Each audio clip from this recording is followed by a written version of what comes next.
If you've ever been worried that your child might fall behind in reading, today's episode is for you. We have Melanie Jeffrey, a phonics specialist, here to teach us simple, easy ways to teach our children phonics without having to rely on the public school system. But before we get into today's episode, I want to tell you about our Wednesday workshop. It's a live workshop that we do most third Wednesdays of the month.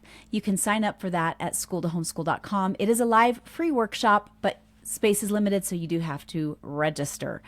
And we talk about all things homeschooling and parenting related. And if you'd like to support this channel, check out our Etsy store in the notes below. With that, let's get started.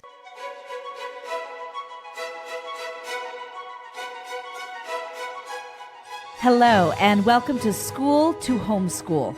I am Janae Daniels. I'm a wife, a mother of 6, and a former middle school teacher turned homeschool mom. I have kids in their 20s all the way down to elementary age and everything in between.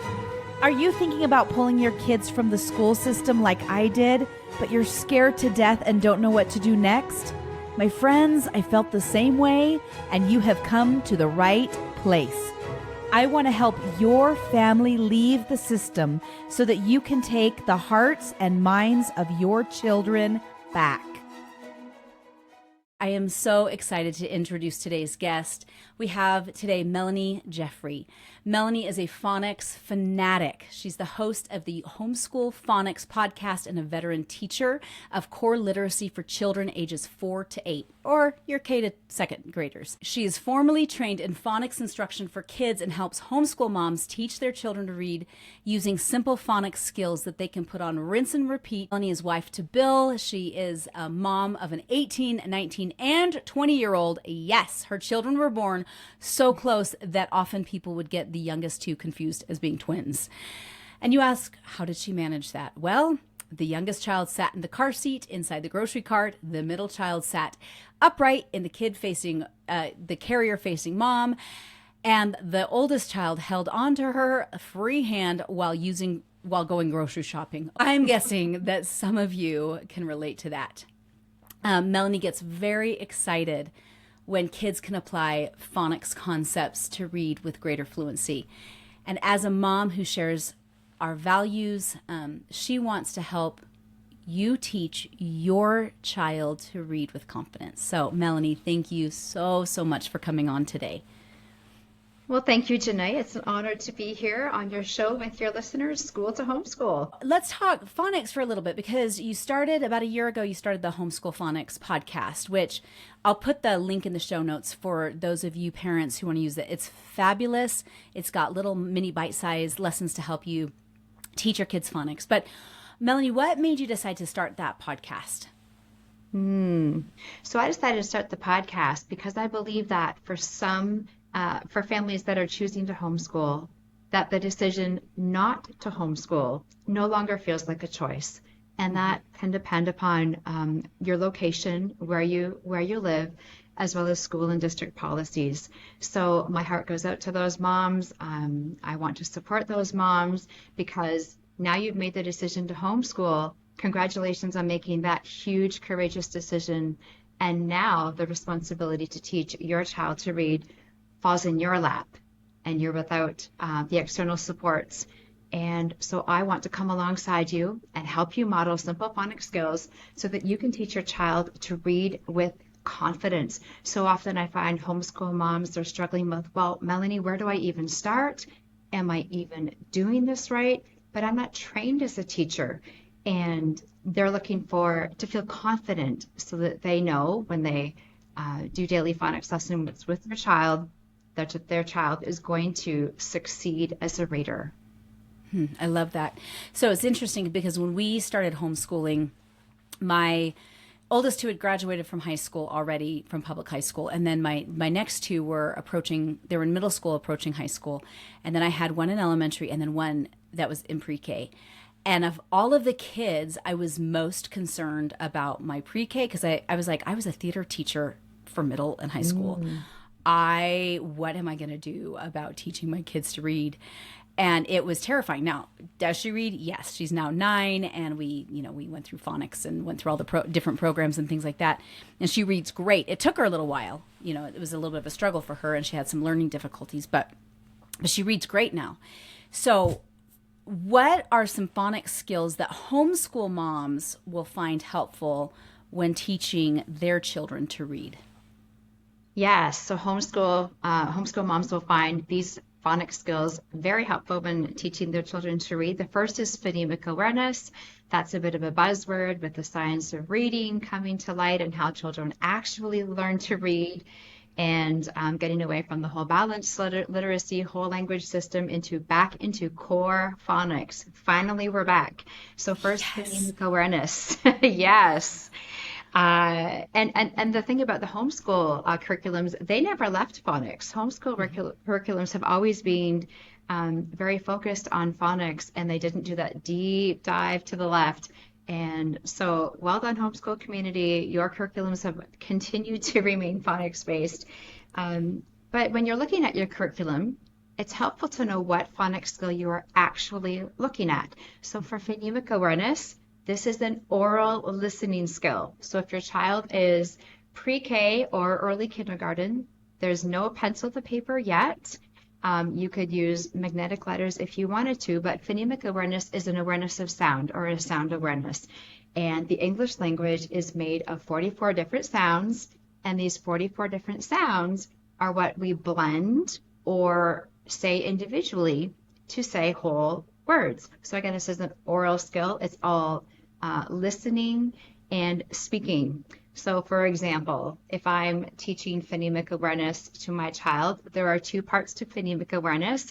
One is the oral blending skill, and the second is the oral segmenting or oral segmentation. So let me just guide you through what the oral blending skill would look like. So if I'm teaching phonemic awareness to my beginning emergent reader in kindergarten, this is what it could look like.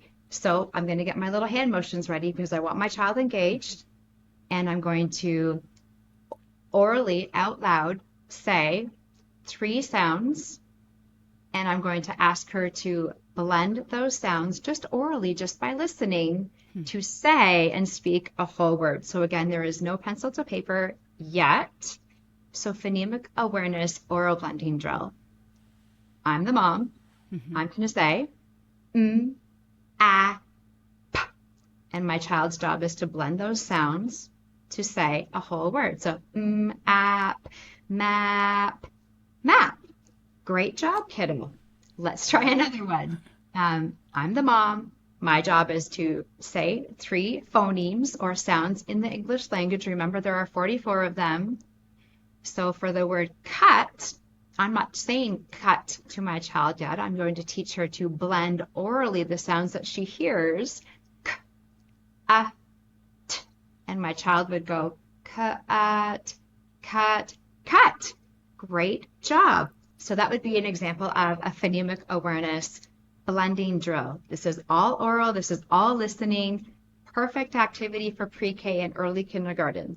Now, the second part for phonemic awareness is an oral segmenting drill or oral segmentation. And this is a precursor for your child's ability to spell with accuracy. Very, very important. So phonemic awareness drill, oral segmenting. Now I'm the mom. I'm going to say a whole word for my child. So for example, we'll use the word mop. So I'm the mom. I'm going to say mop. And my child's going to get her little shopper hands out. This is how we engage them, and go ah, p. And she has just segmented the smallest sounds in the word mop. And the reason that is a precursor for spelling is if my child, my son or daughter, can orally segment the sounds in a word, when we get to phonics, which is matching phonemes to graphemes, or those sound-symbol relationships, M spells C spells k, she's going to be able to accurately spell words. So another example of a phoneme segment, or a phonemic awareness segmenting drill, let's use the consonant vowel consonant word. We call those CVC words for short. Starts with a consonant, has a short vowel sound in the middle, ends with a consonant. This time my word is tip.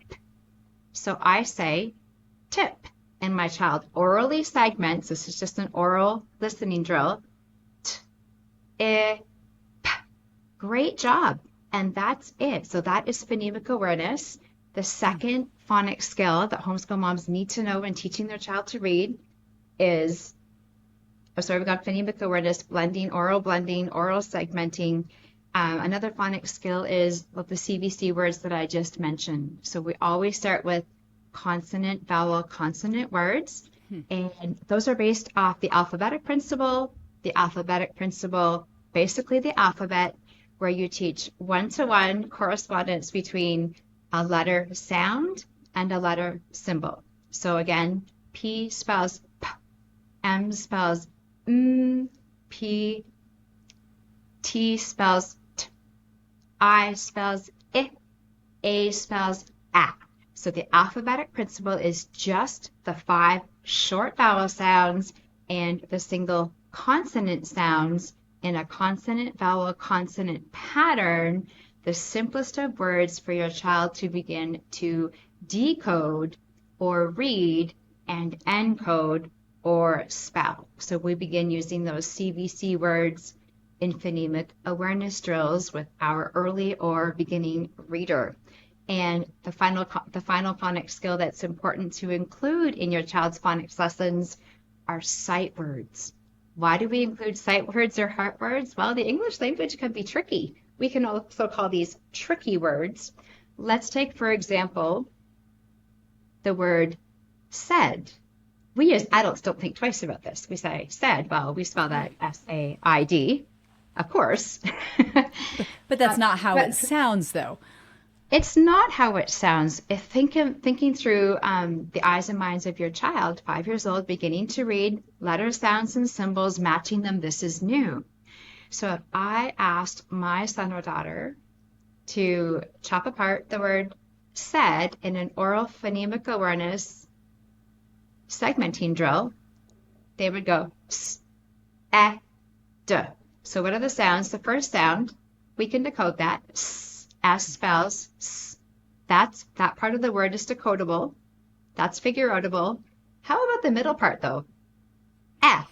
I hear the sound eh. And my mom taught me that E spells eh. So why is there an AI in the middle?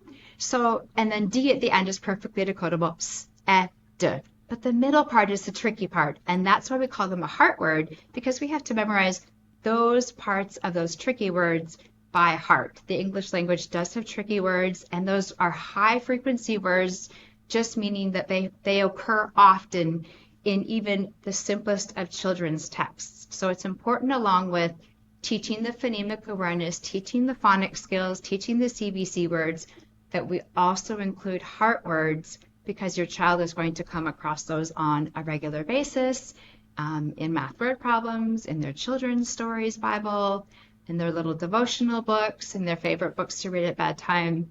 So that's why we include sight words and or sometimes called heart words. So how long should a parent spend on phonics each day, would you say? Like, especially for the small children with short attention spans. Oh yeah, I would say 20 minutes. If you devote, 17 to 20 minutes max per day, you can get a lot of phonics covered, right? You can do your phonemic awareness oral drill. Mom or dad, this can take like 2 minutes, right? K, cut, mop, mop. This is very fast. Your child's going to have their little chopper hands ready, so that engages them kinesthetically. Then you're going to move on to your CVC words, and your child's going to match the letters to sounds to read simple letters, sound symbol relationships that you've taught them, which is phonics, to read those CVC words, ox, and to segment, you can spell words. When you teach your child to segment to spell words, we use something called Alconen sound boxes. It's just a sound map. It's basically a rectangle, and there are 3 little boxes inside the rectangle. Each little box in the rectangle, which represents the whole word, each little box represents one sound. So if I'm asking my child to spell the word cut, right? C in the first box, U in the middle, T at the end. Perfect. These are CVC words. These are simple, quick drills. And as an experienced teacher, I understand the importance of body breaks. I mean, these can be quick, like literally hop up and down 17 times on your left foot, right? Go hug the dog. Yeah. Simple ways to build in body breaks during your 17 to 20-minute phonics lesson, because if your child is sitting there at the table and they're wiggling, I mean that's frustrating for you as a parent, and it's frustrating for the child. Give them the quick body break that they need. They can come back and refocus and finish your phonics lesson. So phonemic awareness drills, blending drills, segmenting, and then you can work on your sight words, probably 1 or 2 sight words for the lesson. And then there's a really great activity in phonics we call word chains. And this is fast-paced activity. It's going to keep your child engaged, right? When things go slow, your child is bored, we run into problems. So we need them highly engaged. So for word chains, we change one sound either at the beginning, the middle, or the end of a CVC word, and we turn it into a new word. For example, if I start with the word mat, ask my child, spell mat, at, so they write M-A-T, or if gross motor or fine motor skills are still difficult for your child, they can use magnetic letters. They're demonstrating the same skill. They're demonstrating what they know, either way. So that's perfect. So the word mat, now change a sound in mat, spell sat. Okay, so they're going to write s, right? Substituting the for the s.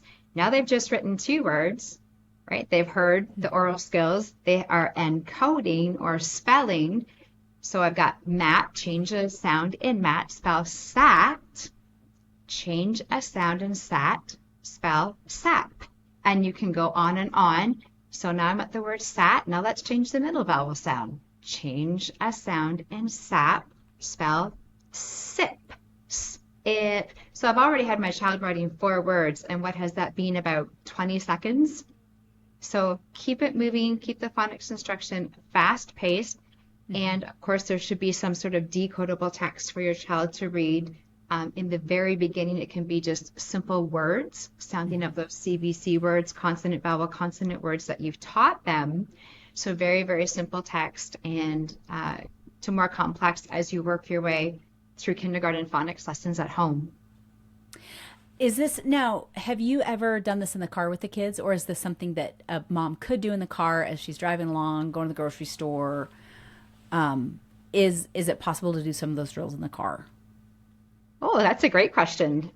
You could absolutely do phonemic awareness in the car, because I said that's an oral listening drill, and it's just a speaking drill. So mom, you can be in the front seat driving, and you could say the word map and asking your child to segment. One and done. We could also do the phonemic awareness segmenting drill. That was just a segmenting drill. So you could also try phonemic awareness oral drill in the car. That would be very simple. Mom, you could say p, t, and your child says pot. So that would be a great activity to do in the car. Now, one thing to add to those phonemic awareness drills, when your child is really getting the hang of those consonant, vowel, consonant, CVC words, let's up the ante. Let's add a level of difficulty. Let's add a slightly more advanced phonics skill. Let's add a blend. Let's add a consonant blend to the beginning. So for example, in the word, let's say bat, B-A-T, bat, and this is going to be a nonsense word.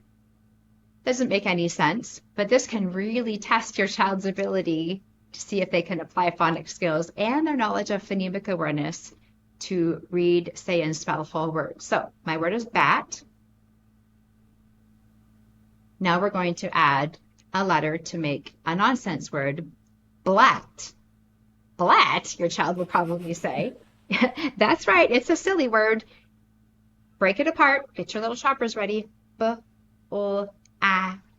And the reason we call that a consonant blend is because we still hear the b sound and the ul sound distinctly, but it's blended together at the beginning of a word. Blat, blat. So now we have a CC, consonant, consonant, vowel, consonant word.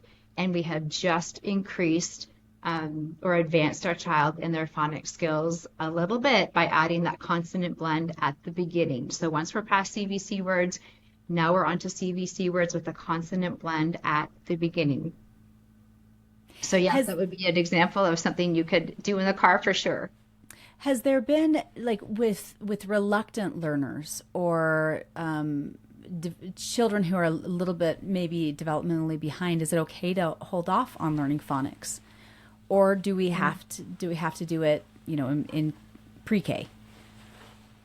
Yeah, that's a great question. I know that's a common question. When should I teach my child to read? Do I have to teach them when they turn 4? Do I have to teach them when they turn 5? So what a great question. And every child is different. And I think our homeschool moms recognize that, and they recognize when their child is ready, when their child is showing an interest in letters, in sound symbol relationships. So we probably played the alphabet songs in the car. We've had lots of experiential learning through play. They've done the sensory bins. If you have a sensory bin at home, or simply having them manipulate magnetic letters on the fridge, let them play. If they're showing an interest in letters and sounds and how to read, maybe start simple. So there's not that resistance. Maybe you're on the fridge, your child is sitting on the floor playing with alphabet letters. Let's help them make a word. I say children spelling their names is really common, and I mean, we could treat that as a sight word almost. That's not a consonant vowel consonant word in most cases, a child's name. But I'm telling you, if there was ever a way to get a child interested in letters and sounds and their meaning, start with their name, and then delve into CVC words from there. And like I said, if you're feeling resistance, start at the fridge. Start when they're playing on the floor. Get them to copy you. And phonics can actually be quite fun for kids. They get excited when they're like, ooh, I can read that. That makes sense, right? They do get excited. It doesn't have to be boring and dry. Children are usually excited to learn something new. And if you're excited, mom and dad, they will be too. So celebrate those little successes, those little wins, especially for reluctant readers or your child. If your child is showing some resistance, celebrate what you've just accomplished, no matter how small. So with all the years that you were teaching, I know that there's been a lot of dyslexia and learning disabilities. How would you recognize that in a child as you were teaching various children to read in your public school experience? When and how does a parent recognize and go, oh, this is more than just they're not ready, like there's something that's not working? Yeah, that's a great question too, and a very common question from parents, both in the public education system. I mean, we both have children learning to read, right? It's the same skill, different scenario, different environment for sure. First, can I begin with a common misconception about dyslexia that some parents may have? Yeah, so some parents think that if their child is reading B's and D's backwards, or they are writing letter reversals, they're writing a B instead of a D, or the letter P. Moms and dads, when you think of that, those 3 letters are made with what shapes? A circle and a stick, essentially. Which way does the belly go? I like to use this and say the word bed, right? And I'm not sure if this is facing correctly in your camera, Janae, but if we think of this is the letter B, E in the middle, and D at the end, or I'm not sure if it needs to be reversed, but put your thumbs in front of you, bed, and your child will always know that the belly goes this way for the B, and the belly goes this way for the D. So that's a way that we can help them.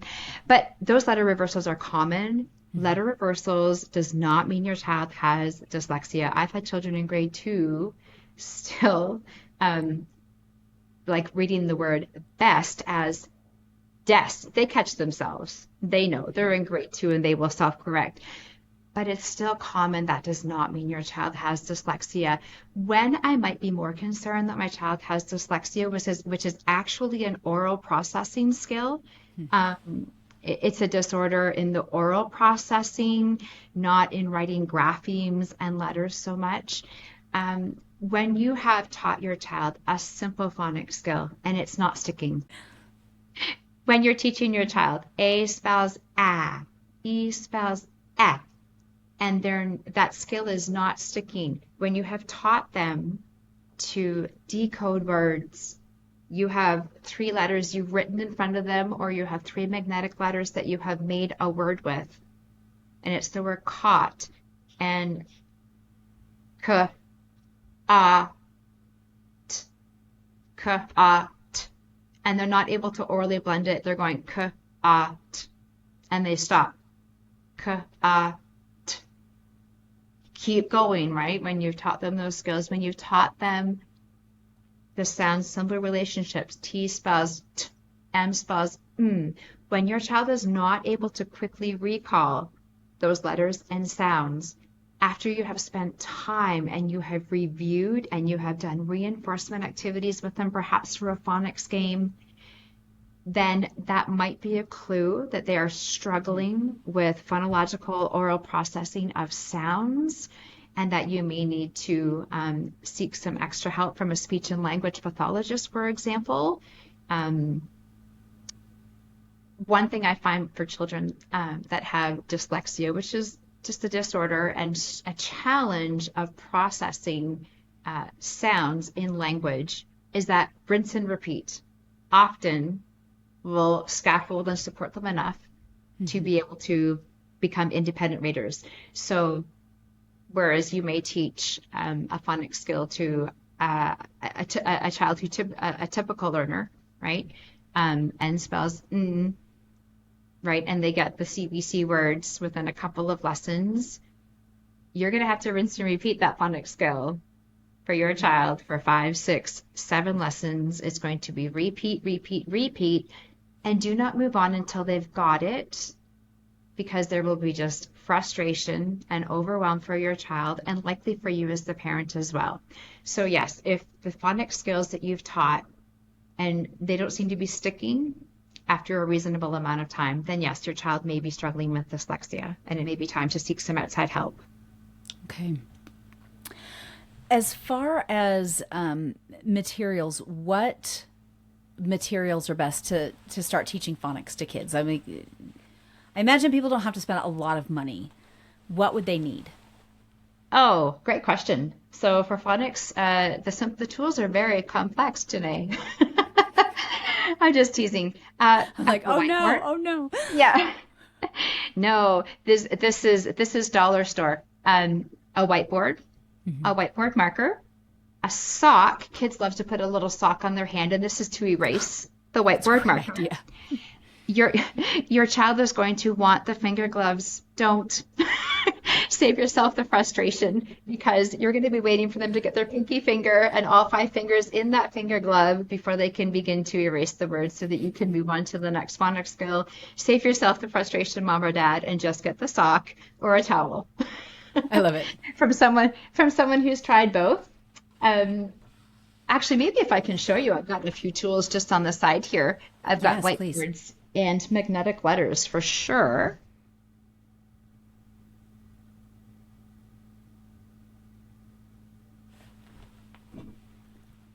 So, great phonics tools, your basic whiteboard, and this is a fancy one. This happens to have the Alconan sound boxes that I talked about for sounding out words. So if you're watching, right, 1 sound per box in the word k, t, and there you have it, right, cut. So whiteboard markers are fun. If your child is still struggling with that fine motor skill of holding a pen or pencil and a whiteboard marker, then by all means, use magnetic letters. Your child still can demonstrate his or her learning using these magnetic letters. And these are actually very fun. They're very tactile. So if your child's struggling with engagement, right, just pop the letters in the boxes on a whiteboard is fun for them too. So nonsense word, but it's great for testing their ability to apply phonics skills. G. And they're like, mog? Yeah, great job. Told you it was a silly word, right? I love it. So those are the core tools that I use for phonics instruction. Also for phonemic awareness, hand motions. We're just going to chop that word apart. I know that boys in particular like to punch it out. For example, the word mug, you can chop it, g, or you can punch it out, g. So sometimes the boys in particular enjoy that larger kinesthetic motion when they're learning phonics. So those are some ideas for sure. And you're going to need a curriculum, a scope and a sequence, right? A scope covers what phonics skills am I going to teach my child using this curriculum. So what sound-symbol relationships are covered. That's the scope. The sequence is the order of when I'm going to teach these phonics skills.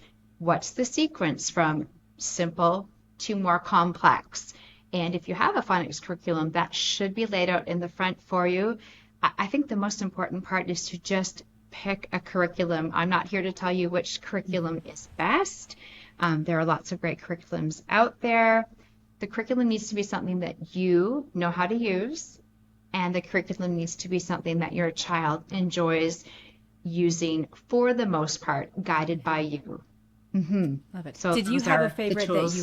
that you would use? A favorite curriculum? Yes, absolutely, I do. And like I said, there are many great curriculums out there. I'm not advocating for one curriculum in particular, but the one that I have successfully used is the foundations. So this is U5 Foundations, and it looks like this. This is meant to be a manual for teachers, parents. This is an amazing manual. It's thick.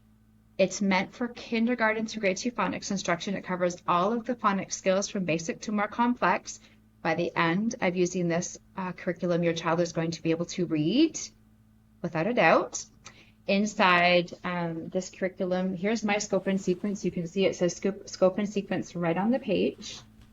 And it tells you which phonics skills you should typically teach in kindergarten. It lays out the phonics skills you should be teaching in grade 1.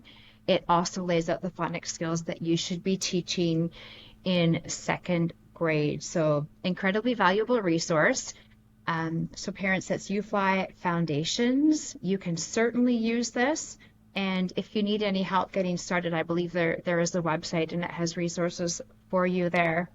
And I also offer a 1-hour coaching call, a phonics session for moms. It's called Teach Your Child to Read, Simple Phonics Skills for Homeschool Moms of Beginning Readers. And I will walk you through exactly how to teach the phonemic awareness oral blending drill, how to teach the phonemic awareness segmenting oral drill, how to teach your child consonant, vowel, consonant words and CVC words. Sight words are included in these lessons. Word chains are included in these lessons. Just basic, back to basics, phonics instruction. No fluff, no computer games, no online apps required. So I think your homeschool parents are going to love that manual if they choose to use it. I love it.